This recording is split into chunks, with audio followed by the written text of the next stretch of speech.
أعوذ بالله السميع العليم من الشيطان الرجيم بسم الله الرحمن الرحيم السلام عليكم ورحمة الله تعالى وبركاته الحمد لله رب العالمين والصلاة والسلام على أشرف الأنبياء والمرسلين سيدنا ومولانا محمد الرؤوف الرحيم وعلى آله وصحبه أجمعين قال رب اشرح لي صدري ويسر لي أمري واحلل عقدة من لساني يفقه قولي سبحانك لا علم لنا إلا ما علمتنا إنك أنت العليم الحكيم ولا حول ولا قوة إلا بالله العلي العظيم أعوذ بالله من الشيطان الرجيم لقد كان لكم في رسول الله أسوة حسنة لمن كان يرجو الله واليوم الآخر وذكر الله كثيرا صدق الله العظيم لا إله إلا الله والله أكبر الله أكبر الله أكبر ولله الحمد أما بعد. Yang saya hormati dan muliakan seluruh ahli tangkuasa dan pengurusan Masjid At-Taqwa, para alim ulama, tuan-tuan guru, para hadirin dan hadirat, mukminin dan mukminat yang dirahmati dan dikasihi oleh Allah Subhanahu wa taala sekalian. Alhamdulillah pada malam ini kita diberi kesempatan untuk kembali menyambung pengajian kita, pembacaan bagi kitab Asy-Syama'il Al-Muhammadiyah wal Khasa'is Al-Mustafawiyah karangan Al-Imam At-Tirmizi rahmatullah alaih. Mana tuan-puan sekalian, kita sedang membicarakan bab yang ke-26 berkenaan dengan lauk yang dimakan oleh Rasulullah sallallahu alaihi wasallam. Dalam pertemuan kita, dalam beberapa siri yang lepas, kita telah pun mendengar tentang beberapa jenis makanan yang disukai oleh baginda sallallahu alaihi wasallam dan ada yang menjadi kelaziman baginda sallallahu alaihi wasallam. Jadi kita sambung pada malam ini hadis yang ke-160. Qala al-muallifu rahimahullahu ta'ala wa nafa'ana bi'ulumihi fid darain amin ya rabbal alamin. Hadis yang ke-160. Al-Mughirah bin Syu'bah radhiyallahu anhu bercerita, Diftu ma'a Rasulillah sallallahu alaihi wasallam dhata laylatin fa'utiya bijambin mashwiyin thumma akhadha ash-shafrata faja'ala yahuzzu fahazza li biha minhu qala faja'a Bilal radhiyallahu anhu yu'dhinuhu bis-salati fa'alqa ash-shafrata faqala ma lahu taribat yadahu qala wa kana sharibuhu qad wafa faqala lahu aqussuhu laka ala siwakin aw qussahu ala siwakin. Baik, tuan-tuan dirahmati dan dikasihi oleh Allah Subhanahu wa taala sekalian, hadis ini merupakan hadis riwayat Al-Mughirah bin Syu'bah radhiyallahu anhu. Dia bercerita bahawa pada suatu malam aku bersama Rasulullah sallallahu alaihi wasallam pergi berkunjung ke rumah seseorang. Tuan rumah menghidangkan sepotong besar daging panggang untuk kami. Rasulullah sallallahu alaihi wasallam mengambil pisau dan menghiris daging itu. Dengan pisau itu juga baginda menghiris daging itu untukku. Lalu Bilal datang dan memberitahu kepada Rasulullah sallallahu alaihi wasallam waktu salat sudah tiba. Rasulullah sallallahu alaihi wasallam meletakkan pisau lalu berkata, apa tujuannya berbuat begitu? Yakni menyeru orang yang sedang makan untuk solat. Bertuah betul. Pada waktu itu, kumis Bilal sudah panjang sehingga menyentuh mulutnya. Rasulullah sallallahu alaihi wasallam pun berkata, biar aku potong kumismu dengan berlapikkan siwak di bawah kumis. Atau potonglah kumismu dengan berlapikkan siwak di bawah kumis. Hadis ini merupakan hadis yang diriwayatkan oleh Al-Mughirah bin Syu'bah. Dia bercerita bahawa pada satu malam ini dia bersama dengan Rasulullah sallallahu alaihi wasallam menjadi tetamu kepada orang lain. Jadi mereka pergi kepada dia dan Rasulullah sallallahu alaihi wasallam pergi kepada rumah sahabat. Maka pada ketika itulah tuan rumah menghidangkan kepada mereka, yakni Nabi dan juga Mughirah bin Syu'bah ini, daging yang dipanggang. Daging itu saiznya adalah saiz yang besar. Maka berkaitan dengan topik perbincangan kitanya di sinilah, iaitu jenis makanan yang dimakan oleh Rasulullah, lauk yang dimakan oleh Rasulullah sallallahu alaihi wasallam. Antaranya ialah sebagaimana disebutkan di sini, daging yang dipanggang ataupun daging yang dibakar. Itu dihidangkan kepada Rasulullah dan juga Mughirah tadi. Maka Rasulullah sallallahu alaihi wasallam ambil pisau dan potong daging tersebut untuk baginda sallallahu alaihi wasallam. Dalam masa yang sama, baginda sallallahu alaihi wasallam potong berikan kepada Mughirah bin Syu'bah radhiyallahu anhu. Mana kata Nabi kita sallallahu alaihi wasallam potong untuk baginda sendiri dan potong untuk sahabat dia. Ini menampakkan sifat tawaduk baginda sallallahu alaihi wasallam, walaupun dari segi kedudukannya Rasulullah lebih mulia berbanding dengan Mughirah, tapi baginda sallallahu alaihi wasallam tidak bersifat sombong. Baginda potongkan untuk Mughirah bin Syu'bah radhiyallahu anhu. Baik, maka baginda sallallahu alaihi wasallam pun makanlah, makan ataupun baru nak memulakan makan. Maka ketika itu datang Bilal bin Rabah radhiyallahu anhu. Datang dia beritahu kepada Rasulullah dan juga Mughirah, wahai Rasulullah, waktu solat dah masuk, jom kita pergi solat. Dia ajak Rasulullah, dia ajak Mughirah untuk menunaikan solat. Baik. Maka Rasulullah sallallahu alaihi wasallam yang sedang potong, baru nak makan daging tersebut, Nabi macam seakan-akan kita kata fraslah sedikit dengan perbuatan daripada Mughirah daripada Bilal bin Rabah tadi. Lalu Nabi pun letakkan pisau, tak jadi nak teruskanlah, tak jadi nak teruskan untuk makan. Baik. Maka baginda sallallahu alaihi wasallam menegur Bilal. Maknanya perbuatan Bilal ni tak kenalah di sisi Rasulullah sallallahu alaihi wasallam. Kenapa kamu buat macam ni? Apa tujuan kamu buat macam ni? Tiba-tiba datang ajak kami untuk menunaikan solat sedangkan makanan telah pun terhidang di hadapan. Maka Nabi sallallahu alaihi wasallam menyatakan taribat yadaka. Maksudnya bertuah betul budak ni kalau kita sekarang lah. Bertuah betul maksudnya terkandung di dalam ini perkataan yang menggambarkan baginda sallallahu alaihi wasallam tidak berapa setuju dengan tindakan yang dilakukan oleh Bilal bin Rabah tadi. Baik, lalu ketika itu kebetulan pula Nabi tengok kepada Bilal ini, misai dia dah panjang sehingga misai tersebut telah pun mencecah pada bibir dia, dah menjangkau nak masuk mulut dah. Maka Nabi sallallahu alaihi wasallam beritahu, oleh kerana misai kamu ni dah terlalu panjang, bagi aku potong. Kata Rasulullah, bagi aku potong. Caranya ialah baginda tawarkan untuk meletakkan kayu sugi, kemudian baginda potong, dijadikan pelapik di situ. Ataupun Nabi kata, kalau kamu tak nak aku potong, kamu boleh potong sendiri, guna kaedah tadi, iaitu dengan cara diletakkan kayu sugi terlebih dahulu. Mana yang melebihi kayu sugi tersebut, maka yang itulah yang kamu kena potong. Itu Nabi SAW menyatakan demikian kepada Bilal bin Rabah radhiyallahu anhu. Baik, puan sekalian, dalam hadis ini ada beberapa pengajaran yang dapat kita perolehi. Antaranya ialah berkaitan dengan perihal solat. Kita tidak digalakkan untuk memaksa ataupun mengajak orang yang sedang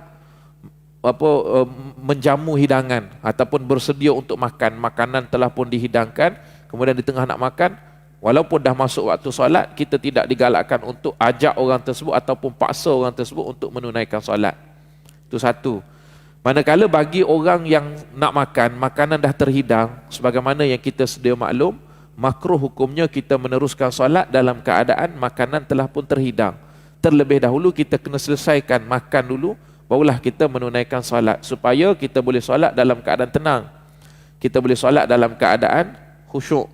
Tak ada kata dah meleleh air liur dah, tiba-tiba masuk waktu kita pergi solat dulu, menyebabkan kita kata dalam sembahyang tadi duk teringatlah kepada makanan tersebut. Kalau dalam konteks Nabi kita SAW ni, daging panggang. Nah, itu bayang-bayang daging lah dalam solat tersebut. Maka Nabi SAW tidak menyukai perbuatan yang dilakukan oleh Bilal bin Rabah tadi. Maksudnya, sepatutnya Bilal dia pergilah untuk dia solat tu tidak menjadi masalah lah. Ataupun ajak orang lain untuk menunaikan salat, tak ada masalah lah. Untuk Rasulullah SAW dan juga Mughirah ni, ada pengecualian disebabkan makanan telah pun terhidang pada ketika itu. Itu berkaitan dengan kita kata situasi yang berlaku pada masa tersebut. Dan inilah kita kata perbincangan yang disebutkan oleh para alim ulama kita berkenaan dengan solat. Baik. Kemudian berkenaan dengan misai Bilal bin Rabah tadi, alang-alang dah berbicara tentang dia, Nabi SAW menegur dia. Kerana apa? Kerana dia membiarkan misai dia terlalu panjang sehingga mencecah, kena pada bahagian bibir nak masuk ke dalam mulut dah. Maka Nabi SAW bagi dua tawaran kepada dia, sama ada Nabi yang potongkan ataupun dia boleh potong sendiri misai tersebut. Yang pentingnya kena potong.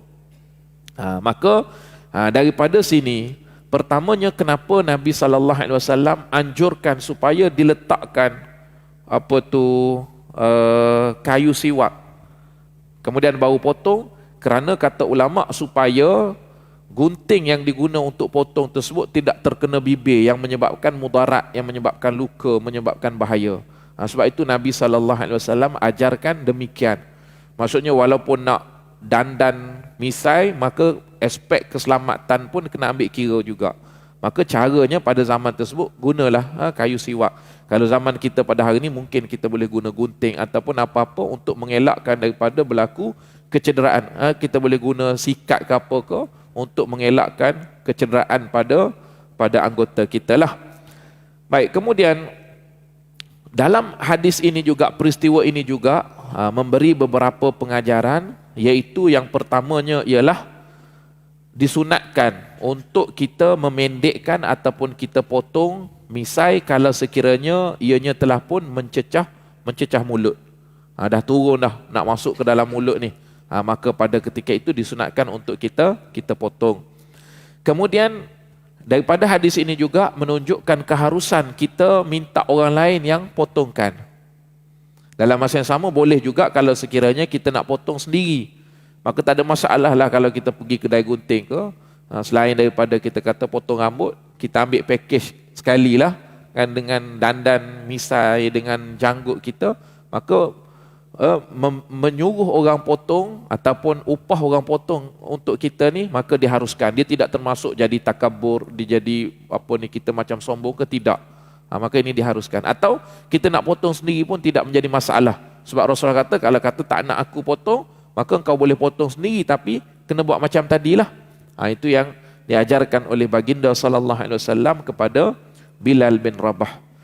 Kemudian disunatkan ketika mana memotong, kita potong bahagian yang sebelah kanan terlebih dahulu. Ini penambahan dalam huraian yang disebutkan oleh ulama kita. Jadi misai yang kita nak potong, sunat kita ambil sebelah kanan dulu. Kan barulah kita potong sebelah kiri. Baik. Kemudian ditambah perbahasan di sini oleh kerana Rasulullah sebut secara jelas di sini bahawa potong. Qassa yaqussu ni maksudnya potong. Bukannya dianjurkan untuk cukur. Dia berbeza antara potong, gunting dengan cukur. Maka ulama bincang mana yang lebih afdal di antara potong. Kalau potong ni dia punya akar dia, umbi dia tu ada lagi lah, tak putus semua. Tapi kalau kita cukur dia sampai ke bawah. Kita guna pencukur lah nak. Jadi licin habis. Jadi mana satu yang lebih afdal? Ulama pun berbeza pandangan dari segi ini. Kebanyakan ulama berpandangan bahawa untuk misai dan juga janggut ni, potong adalah lebih afdal daripada cukur sehingga licin. Kerana mengambil ibrah, mengambil pengajaran daripada perintah Rasulullah kepada Bilal tadi, tidak disuruh dia buang habis, tidak disuruh supaya dicukur sehingga licin, tetapi potong bahagian yang berjela, yang kita kata yang turun tu. Yang tu yang disuruh oleh baginda sallallahu alaihi wasallam. Namun begitu ada ulama yang berpandangan bahawa cukur adalah cukur adalah lebih baik daripada pendekkan ataupun gunting. Itu perbezaan di sisi para alim ulama lah. Baik, ada juga yang ambil jalan selamat, boleh gabungkan antara cukur dengan potong, pendekkan sahaja. Sesekali kita pendekkan sahaja, sesekali pula kita cukur kan untuk misai. Itu ada yang mencadangkan demikian. Baik. Imam Al-Ghazali rahmatullah alaih dibincangkan lagi oleh kerana dah bincang berkaitan dengan misai ni kan, ada setengahnya yang bela yang hujung ni sehingga panjang. Kan dia gentil pula naik ke atas. Jadi nampak garang macam tu tak? Macam galak lah. Paling mudah kita sebut galak, semua tahulah macam mana. Yang hujung tu, apa status, apa hukum dia. Ada ulama yang menyatakan bahawa ini dipanggil sebagai as-sibal. Sibal, yang hujung tu dipanggil sibal dalam istilah Arabnya. Sebahagian ulama menyatakan hukumnya adalah makruh. Untuk kita bela yang hujung tu, kan kita simpan dia yang hujung tu. Yang macam galak tu. Baik. Kerana ada riwayat yang menyatakan bahawa Rasulullah mengibaratkan orang yang bela sibal tu sebagai perbuatan majusi, penyembah api. Baik, ada yang menyatakan demikian. Tetapi Al-Imam Al-Ghazali rahmatullah alaih berpandangan bahawa dibolehkan untuk bela, untuk kita simpan. Kerana apa? Kerana mengikuti Umar Al-Khattab radhiyallahu anhu. Umar rupa-rupanya dia ada juga, dia letak ujung ni untuk menampakkan kepahlawanan.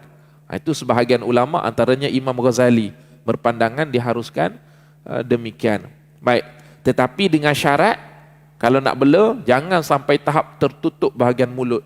Kerana ianya akan menyebabkan melekat sisa makanan, mengganggu proses kita nak makan, sehingga kan boleh menyebabkan nampak jijik, nampak kotor. Jadi kalau nak bela, ambil pandangan yang Imam Ghazali tadi mengatakan boleh, tapi tetap juga kita kena jaga. Sebagaimana Rasulullah bila tengok yang Bilal tadi dah mula nak masuk ke dalam mulut kan, maka Nabi SAW terus minta supaya dibuang, supaya dipotong. Sebab apa? Mulut ni kita guna untuk makan. Jadi biasanya kalau dibiarkan akan menyebabkan kita kata melekat sisa-sisa. Jadi ini kisah. Jadi yang utamanya dalam hadis ini adalah berkenaan dengan jenis makanan Rasulullah SAW, iaitu baginda SAW memakan daging panggang ataupun daging bakar. Baik, kemudian yang kisah-kisah tadi itu, peristiwa itu ada pengajaran sampingan. Oleh kerana kita dah jumpa hadis ini, maka pengajaran tersebut pun kita sebut secara sepintas lalu, sebagaimana yang dihuraikan oleh ahli-ahli syama'il. Tuan-puan yang dirahmati Allah, muslimin muslimat yang dirahmati dan dikasihi oleh Allah Ta'ala sekalian, seterusnya kita berpindah kepada hadis yang seterusnya, yaitu hadis yang ke-161.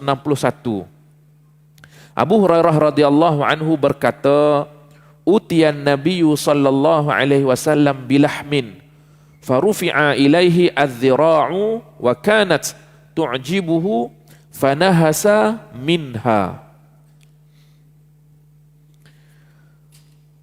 Rasulullah sallallahu alaihi wasallam pernah dihidangkan dengan hidangan daging. Bahagian lengan daging itu diberikan kepada baginda.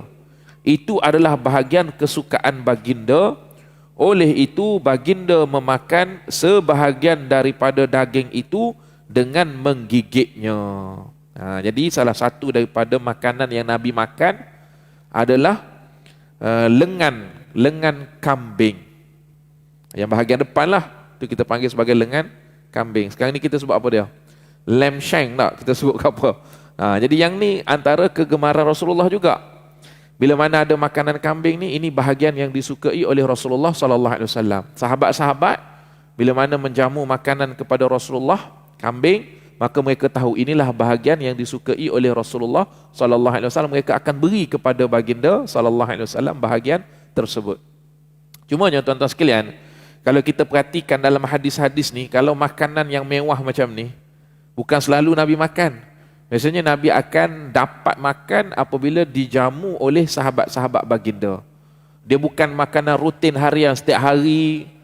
Nak makan apa ni bahagian ini memang mewah sungguhlah.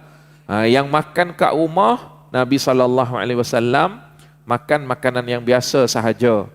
Kalau ada yang mewah sedikit kalau kat rumah baginda apabila adanya tetamu datang. Masa tu Nabi akan beritahu kepada ahli keluarga supaya disediakan makanan yang mewah-mewah sedikit. Tapi kalau rutin harian baginda SAW sekeluarga, baginda SAW tidak makan makanan yang mewah-mewah yang mahal-mahal. Jadi kalau kambing ni zaman kita sekarang ni pun mahal, zaman baginda pun begitu jugalah. Nah, bukan kata murah kambing kat sana senang nak dapat, susah. Daging ni satu benda yang mahal lah pada zaman tersebut. Jadi Nabi bila dapat bahagian ini disebut fanahasa minha. Nabi makan, nahasa ni makan dengan menggunakan gigi bahagian hadapan. Gigit lah. Nabi akan gigit. Minha. Nabi tak makan semua. Bukan kata dapat bahagian tu licin. Nabi makan minha, hanya sebahagian sahaja. Hanya sebahagian sahaja daripada daging tersebut. Maka selebihnya apa dia? Baginda SAW akan memberikan kepada sahabat-sahabat yang lain. Mana kata walaupun bahagian tu bahagian yang Nabi suka, licin Nabi makan tidak. Nabi sediakan juga untuk diberikan kepada sahabat-sahabat baginda. Baik. Jadi kenapa Nabi gigit? Kenapa nahasa? Kenapa Nabi gigit? Kerana bahagian ini bahagian yang lembut, boleh digigit. Kalau tadi daging panggang Nabi tidak gigit.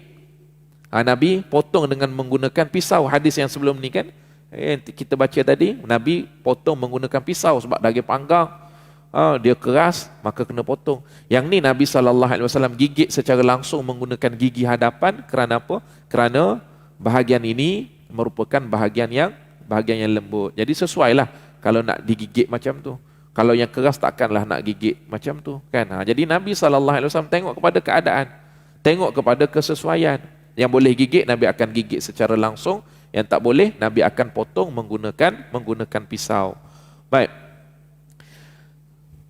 Maka daripada perbuatan Rasulullah yang makan hanya sebahagian sahaja daripada bahagian lengan kambing tersebut, ini menunjukkan bahawa pengajaran yang dapat kita perolehi ialah kita ditegah makan secara berlebih-lebihan.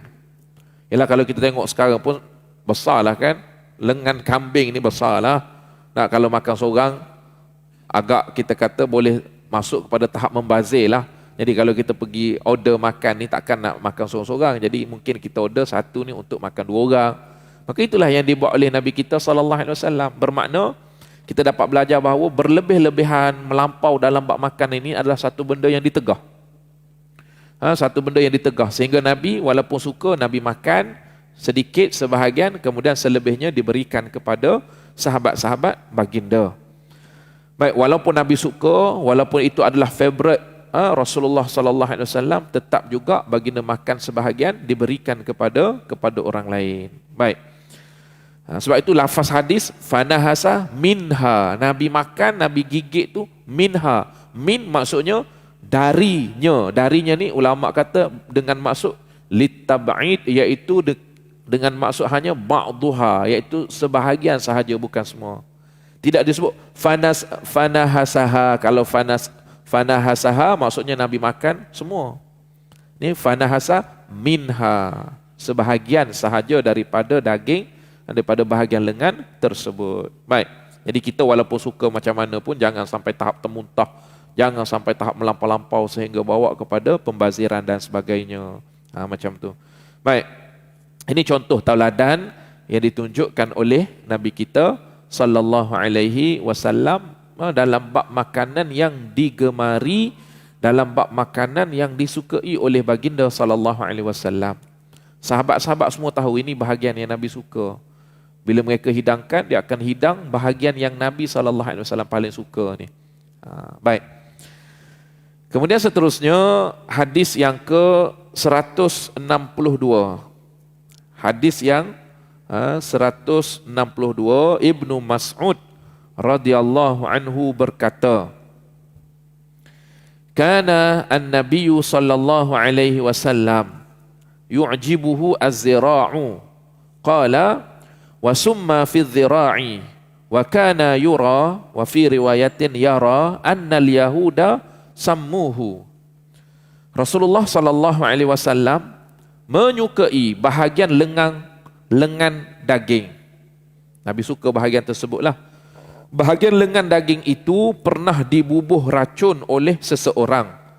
Baginda tahu orang Yahudi yang membubuh racun itu.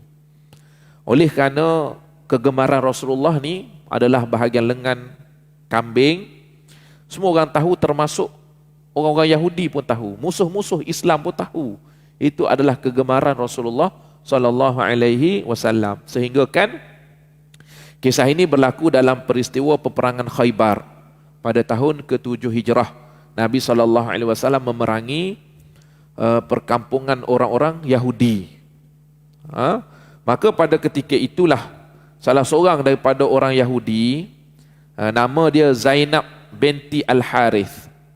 Zainab binti Al-Harith merupakan isteri kepada Salam bin Mishkam, antara orang yang kuat memusuhi Rasulullah sallallahu alaihi wasallam. Jadi bila mana dia nak mengkhianati Rasulullah sallallahu alaihi wasallam, dia pun letakkan racun pada bahagian yang kesukaan Rasulullah sallallahu alaihi wasallam, dihidangkan, diberi makan kepada baginda sallallahu alaihi wasallam. Jadi diletakkan racun. Racun ini tujuannya supaya apabila Nabi makan, walaupun pada ketika itu mungkin tak nampak kesan, dalam beberapa tempoh dia akan menyebabkan kemudaratan, boleh bawa kepada kematian kepada Nabi kita sallallahu alaihi wasallam. Di sini ada riwayat menyatakan bahawa Nabi sallallahu alaihi wasallam sempat memakan satu suapan sahaja. Nabi sekali gigit. Bila Nabi gigit ni, lalu daging tersebut beritahu kepada Nabi sallallahu alaihi wasallam, "Wahai Muhammad, jangan makan aku, ada racun." Lebih kurang gitulah dikatakan kepada Nabi kita sallallahu alaihi wasallam. Ada riwayat lain yang menyatakan bahawa bukan daging tu yang beritahu, akan tetapi Jibril alaihi salam beritahu kepada Nabi sallallahu alaihi wasallam, maknanya diberitahu bahawa dalam daging tersebut mengandungi racun. Jadi Nabi sallallahu alaihi wasallam tak makanlah dengan sebab diberitahu. Ada riwayat yang mengumpulkan kedua-dua. Riwayat kata Nabi sallallahu alaihi wasallam makan, bila tengah nak makan tu terus daging tu beritahu kepada Nabi jangan makan sebab apa, aku mengandungi racun. Kemudian Jibril pula datang menguatkan lagi apa yang dinyatakan ataupun yang dikhabarkan oleh daging tersebut. Maka ia termasuk pertama dalam bab kemukjizatan Rasulullah sallallahu alaihi wasallam. Baik. Maka mengikut kepada riwayat yang kata Jibril datang beritahu ni, makna kata Nabi sallallahu alaihi wasallam tidak sempat untuk makan. Nabi sallallahu alaihi wasallam tidak sempat makan. Riwayat yang awal tadi menyatakan Nabi sempat makan hanya satu suapan sahaja. Wallahu alam. Cumanya apabila Nabi sallallahu alaihi wasallam mengetahui pelaku dia iaitu Zainab binti Al-Harith, ditanya kepada dia, "Kenapa kamu letak racun di dalam daging tersebut?" Maka kata dia, "Aku letak racun ni dengan tujuan aku nak menguji. Kalau kata betul dia adalah Nabi, maka dia akan tahu. Kerana Nabi ni dia ada mukjizat. Nabi ni dia ada mukjizat.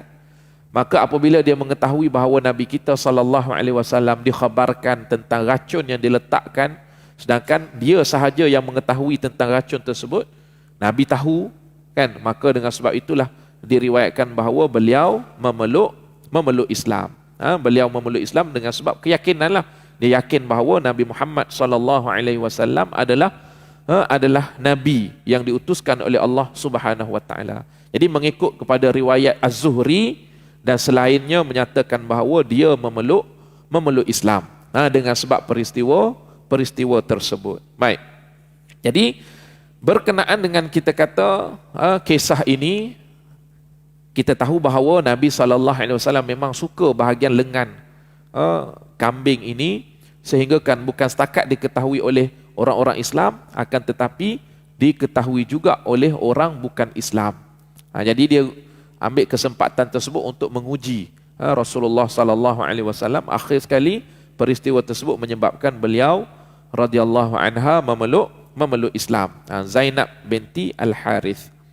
Ini peristiwa berlaku dalam kisah peperangan Khaybar yang berlaku pada tahun ke-7 Hijrah. Baik. Seterusnya, hadis yang ke-163.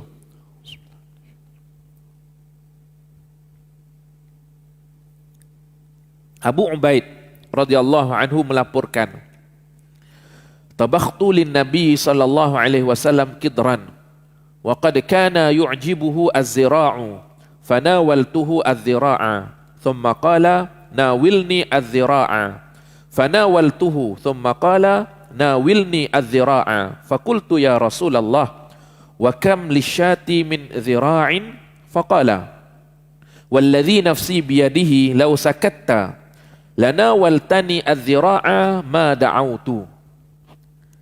Abu Ubaid radhiyallahu anhu menyatakan bahawa aku memasak satu kuali makanan untuk Rasulullah sallallahu alaihi wasallam. Dia masak untuk diberi makan kepada Nabi sallallahu alaihi wasallam satu periuk, satu kuali makanan. Sungguh kata dia, baginda sallallahu alaihi wasallam menyukai daging bahagian zira', iaitu bahagian lengan. Nabi suka bahagian ini. Maknanya banyak riwayat menyebut perkara yang sama. Maknanya ini bahagian kegemaran Rasulullah sallallahu alaihi wasallam. Oleh itu, aku menghidangkan untuk baginda satu bahagian daging lengan. Jadi dia bagi satu bahagian dulu kepada Nabi sallallahu alaihi wasallam, kemudian Nabi pun makan. Kemudian baginda sallallahu alaihi wasallam berkata, ambilkan lagi daging lengan untukku. Aku menghidangkan lagi daging lengan untuk baginda. Selepas habis satu, Nabi minta lagi. Nabi kata, bagi satu lagi kepadaku. Kata baginda sallallahu alaihi wasallam, tak nak bahagian lain, nak bahagian lengan juga. Itu kata Nabi. Selepas itu berapa? Dah 2 kali dah. Dah 2 lengan kambing Nabi sallallahu alaihi wasallam dah makan. Selepas itu baginda meminta lagi, ambilkan lagi daging lengan untukku. Minta yang ketiga. Aku berkata kepada baginda, wahai Rasulullah sallallahu alaihi wasallam, berapakah jumlah daging lengan yang dimiliki oleh seekor kambing?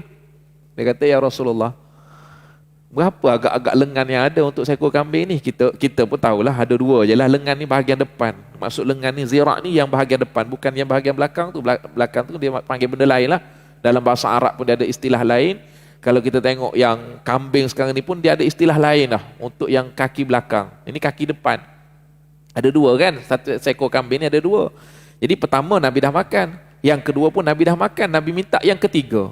Sebab itu dia kata, ya Rasulullah, kambing ni dia ada berapa agak-agak kaki depan dia ni? Lengan dia ada 2 je kan? Maksud tersirat di situlah. Kan ada 2 sahaja. Jadi nak bagi yang ketiga tak boleh lah. Sebab 2 sahaja yang ada. Maka Rasulullah sallallahu alaihi wasallam membalas, demi Allah yang jiwa ini berada dalam kuasanya, sekiranya kamu diam sahaja, yakni tidak bertanya, mesti kamu akan dapat menghidangkan untukku daging lengan yang aku minta. Kalau tidak kerana kamu ni tergopoh gapah, terus kamu pergi potong macam tu, beritahu ya Rasulullah, kambing ni dia ada 2 sahaja bahagian lengan dia. Maka kalau kamu tidak cakap benda tersebut, kamu biarkan sahaja, kamu pergi seluk dalam periuk kamu tu, nescaya kamu akan dapati ada lengan kambing tersebut. Sebab apa? Mukjizat akan berlaku kepada baginda sallallahu alaihi wasallam. Akan tetapi oleh kerana sahabat ini dia gopoh lah, kita kata, dia lupa bahawa yang berada di hadapan dia adalah Rasulullah yang Allah Ta'ala kurniakan mukjizat, perkara yang luar biasa.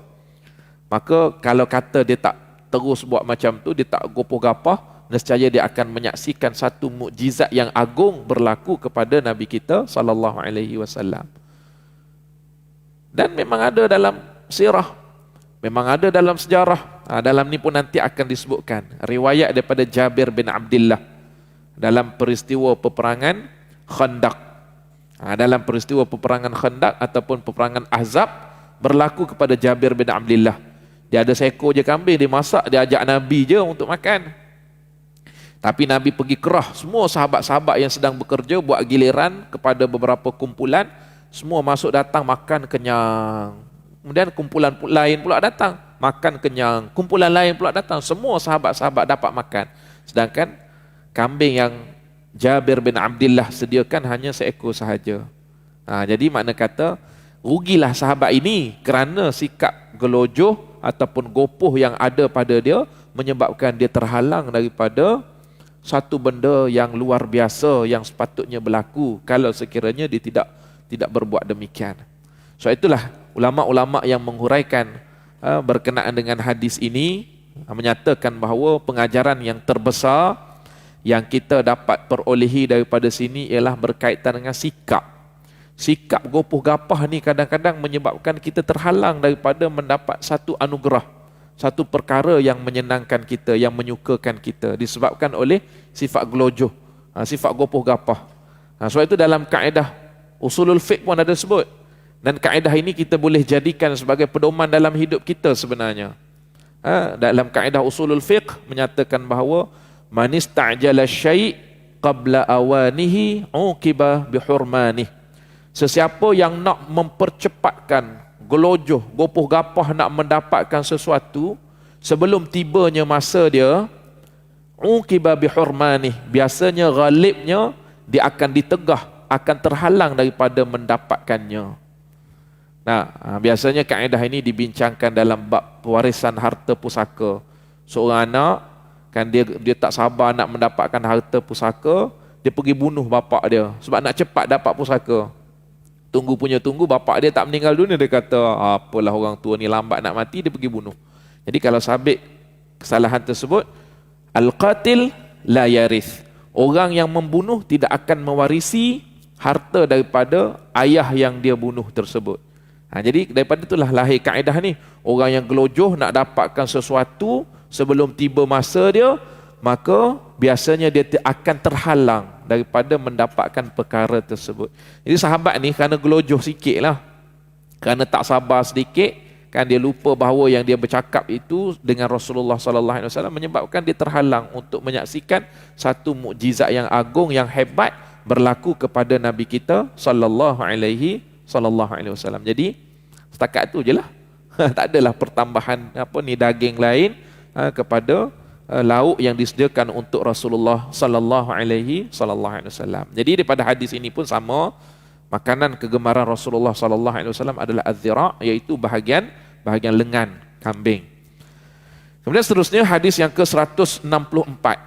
Aisyah radhiyallahu anha berkata, "Kanati az-zira'u ahabba al-lahmi ila Rasulillah sallallahu alaihi wasallam. Walakinnahu kana la yajidu al-lahma illa ghibban wa kana ya'jalu ilaiha li'annaha a'jaluha nudjan." Hadis ni hadis daripada isteri Rasulullah, menjadi dalil, menjadi bukti bahawa bukanlah dalam rumah Rasulullah ni ada freezer besar, kan dalam tu ada semua disediakan makanan-makanan yang disukai oleh Rasulullah, bukan. Tidak disimpan makanan-makanan mahal ni dalam rumah baginda sallallahu alaihi wasallam, walaupun itu adalah kegemaran baginda sallallahu alaihi wasallam. Dia kata, sebenarnya bahagian daging yang paling disukai oleh Rasulullah sallallahu alaihi wasallam adalah bahagian lengan. Namun oleh sebab baginda sallallahu alaihi wasallam jarang makan daging, sehingga apabila daging dihidangkan, baginda sallallahu alaihi wasallam segera mengambil bahagian lengan. Ini kerana bahagian itu yang lebih cepat matang. Maksud daripada hadis Aisyah radhiyallahu anha ini, Nabi ni bukan kalau kata suka kepada satu-satu benda tu memang sepanjang masa Nabi terfikirkan benda tu, nak kepada benda tu, tidak. Tapi Nabi ambil bahagian tersebut menjadi kesukaan baginda kerana struktur daging tu lembut. Itu saja. Bukan kerana sifat Rasulullah sallallahu alaihi wasallam yang memang jenis tergilakan. Ada setengah macam kita kan, tergilakan jenis suka makan daging, suka makan steak, pergi mana-mana pun dia akan cari. Bukan gitu pemikiran Nabi sallallahu alaihi wasallam. Bahkan dalam rumah baginda sallallahu alaihi wasallam bukan sentiasa pun ada makanan-makanan yang mewah seumpama ni. Tapi bila mana jumpa, bila mana dihidangkan kepada baginda, diberikan kepada baginda, maka baginda akan pilih bahagian ini. Kerana apa? Disebut sebab dia. Li'annaha a'jaluha nudjan, iaitu bahagian ini merupakan bahagian yang cepat matang. Maksudnya mudah masak dan ianya merupakan bahagian yang paling lembut. Jadi itu yang dinyatakan oleh Aisyah radhiyallahu anha. Perkataan dia yang menyatakan bahawa la yajidu al-lahma illa ghibban, itu sangat penting. Maknanya dia kata Rasulullah ni bukan sentiasa jumpa daging. Maknanya dalam rumah baginda bukan ada stok daging, simpan daging, tidak. Nabi hanya jumpa ghibban, sekali-sekala sahaja. Dan bila jumpa daging sekali-sekala, kan, maka ketika itulah Rasulullah akan pilih bahagian zira', bahagian yang disuka, bahagian lengan ni. Sebab apa? Dinyatakan pula kerana a'jaluha nudjan, kerana dia cepat masak, cepat matang, dia struktur ni dia lembut. Jadi Nabi mudah untuk makan. Itu sebab kenapa Nabi SAW suka, bukan kerana semata-mata nafsu, bukan kerana semata-mata kita kata Nabi ni penggila ataupun penggemar kepada makanan-makanan mewah seumpama ini. Baik. Itu hadis daripada Aisyah radhiyallahu anha. Kemudian seterusnya hadis yang ke-165. Abdullah bin Ja'far radhiyallahu anhuma berkata, sami'tu Rasulullah sallallahu alaihi wasallam yaqulu inna atyabal lahmi lahmu adh-dhahri. Aku pernah mendengar Rasulullah sallallahu alaihi wasallam berkata, daging yang paling baik adalah daging bahagian belakang badan. Nabi sebut, Nabi kata yang paling baik, maksudnya kualiti yang paling baik dan juga rasa yang paling sedap. Daging yang pada bahagian belakang badan. Kita sebut daging apa ni? Kita sebut daging batang pinang tak sekarang ni kita panggil. Ini bahagian atas ni. Itu lembut. Sebab tu harga dia pun jauh lebih mahal daripada daging biasa. Kalau orang Kelantan dia panggil daging mose. Ini samalah, sini dia panggil batang pinang, belah sana dia panggil daging mose ni, maksudnya bahagian yang lembut tu lah. Jadi harga dia pun mahal. Orang berebut-rebut nak dapat ni. Sebab dia bahagian ni sikit sahaja. Jadi Nabi kata yang paling lazat, yang paling sedap, yang paling lembut, yang paling bagus ni daging yang kat situ. Maknanya Nabi pun ada juga ilmu berkaitan dengan benda ni. Baik. Jadi itulah kita kata daging yang kita kata salah satunya yang juga digemari, disukai oleh Rasulullah sallallahu alaihi wasallam, tetapi tidak bermakna inilah yang dikejar-kejar, inilah yang dicari-cari, inilah yang menjadi kegilaan baginda sallallahu alaihi wasallam. Itu kita kata satu penambahan daripada apa yang diriwayatkan sebelum ini. Selain daripada Nabi suka bahagian lengan, maka Nabi juga suka bahagian daging batang pinang ni dalam istilah kita sekarang. Makna kata Nabi tahu juga yang ni merupakan yang berkualiti. Baik, InsyaAllah kita bagi laluan kepada azan, kemudian nanti kita sambung barangkali satu ataupun dua hadis lepas isyak nanti insyaAllah.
أشهد أن لا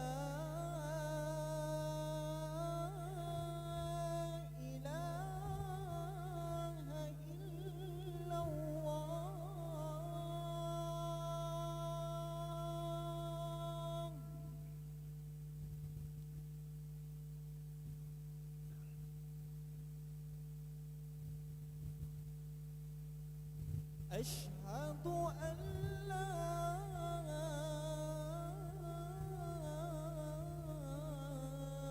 إله إلا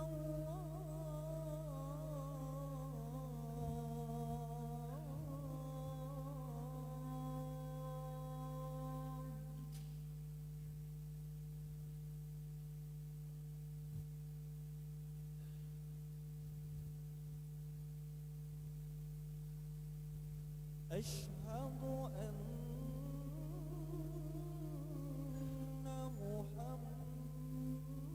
محمدا رسول الله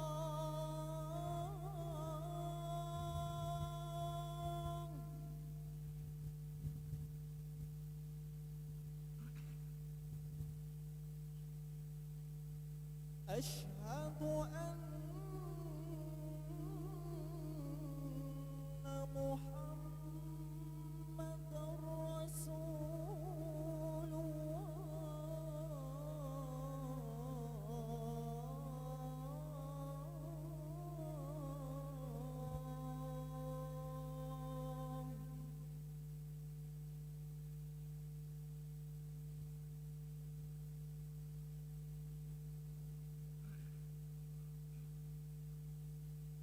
حي على الصلاة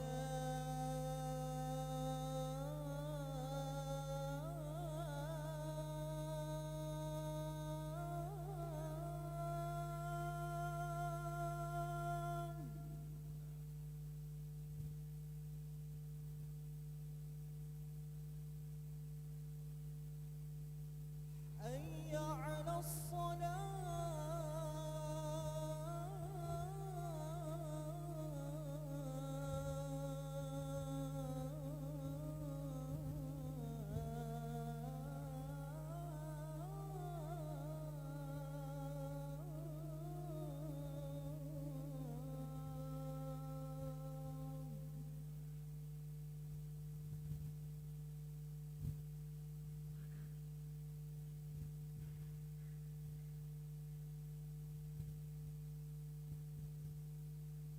حي على الفلاح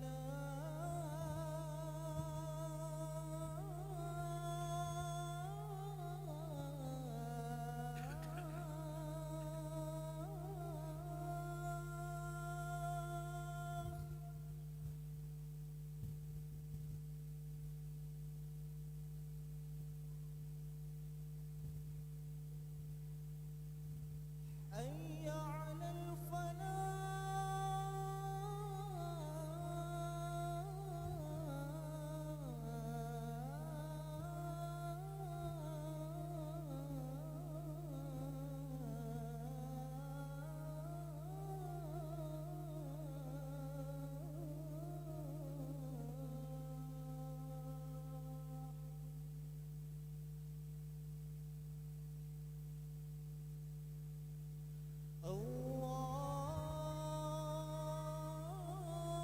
الله أكبر الله أكبر لا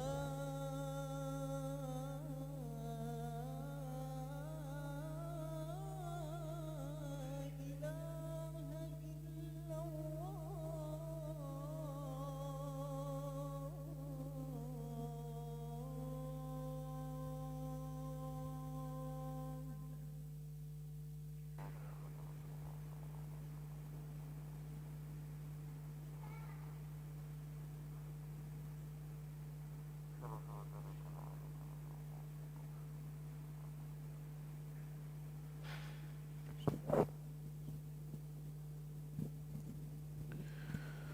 Muslimin muslimat yang dirahmati dan dikasihi oleh Allah Subhanahu wa taala sekalian. Hadis yang ke-166.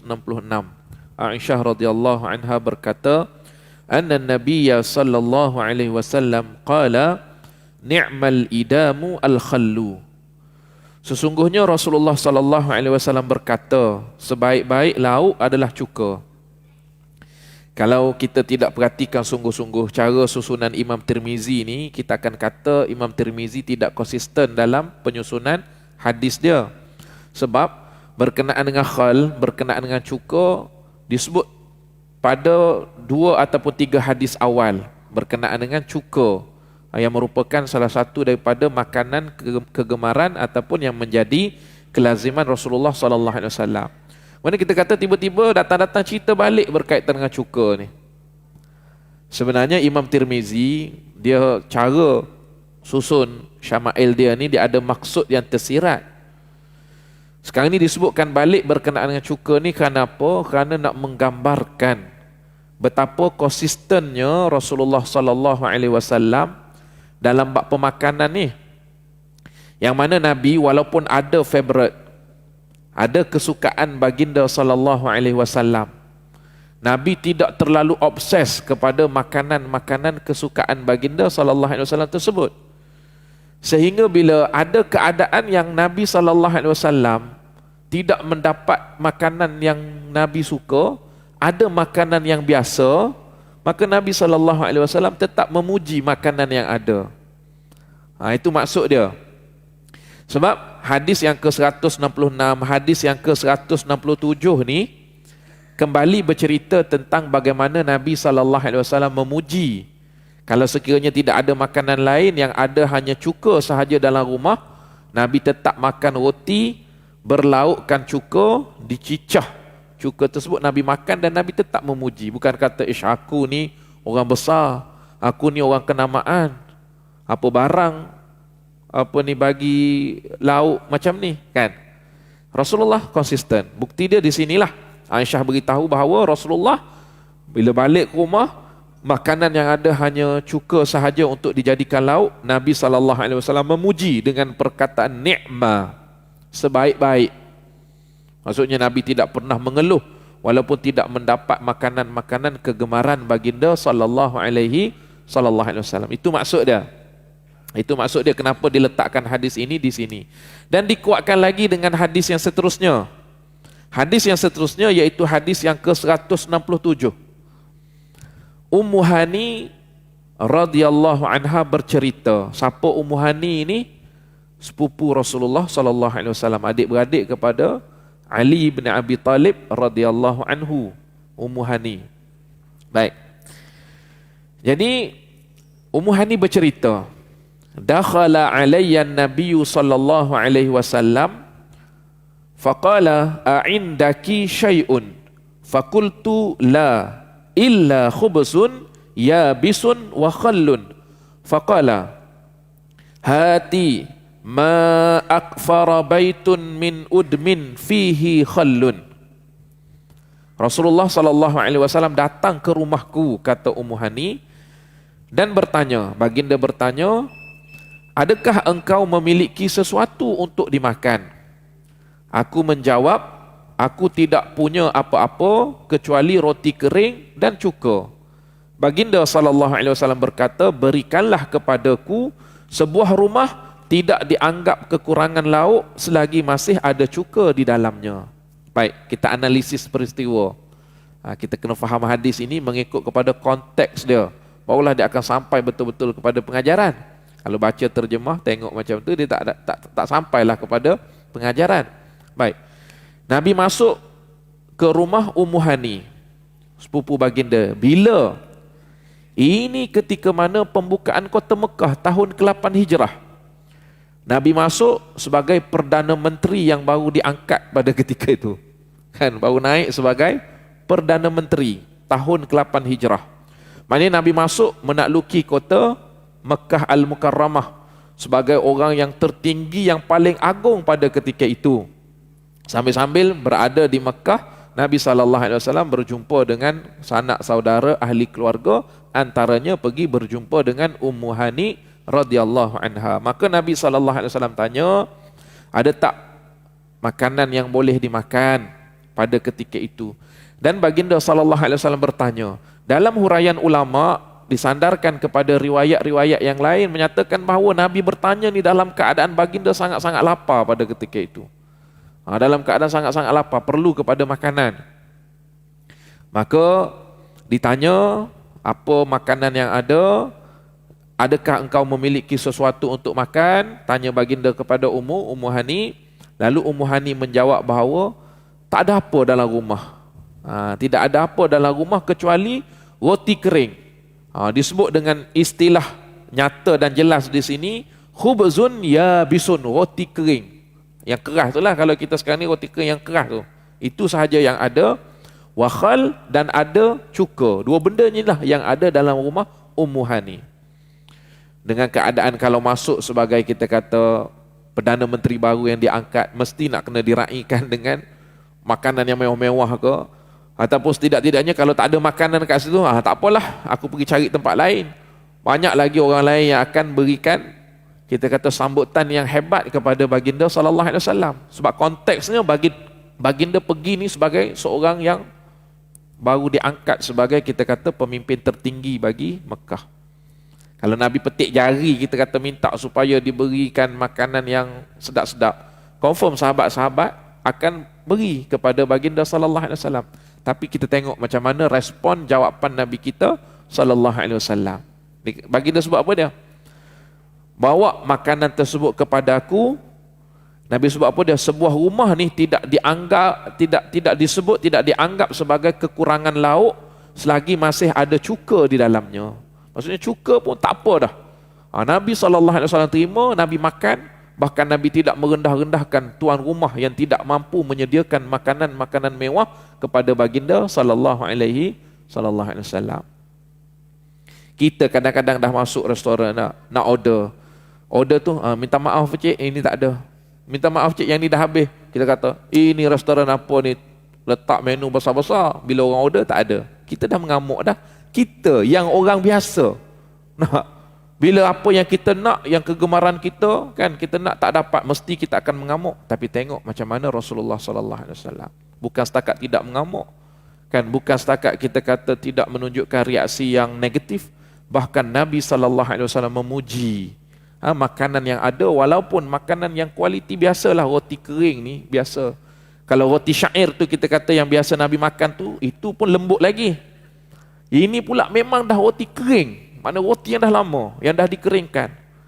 Tapi tetap juga Nabi sallallahu alaihi wasallam dimakan beserta dengan cuka. Ini akhlak tawaduk yang ada pada Nabi kita sallallahu alaihi wasallam. Bukan kata ya aku datang sekarang ni baru sambut kemenangan mesti nak kena makan besar, kan? Mesti nak kena makan mewah-mewah. Tidak. Nabi sallallahu alaihi wasallam sederhana, biasa, bahkan memuji makanan yang ada pada ketika itu. Allahumma salli wa sallim wa barik ala sayyidina Muhammad wa ala alihi wa sahbihi wa baraka wa sallam. Sekadar itu sahaja untuk malam ini. InsyaAllah kita akan sambung pada masa yang akan datang dengan izin Allah Subhanahu wa taala. Allah Subhanahu wa taala a'lam. Assalamualaikum warahmatullahi taala wabarakatuh.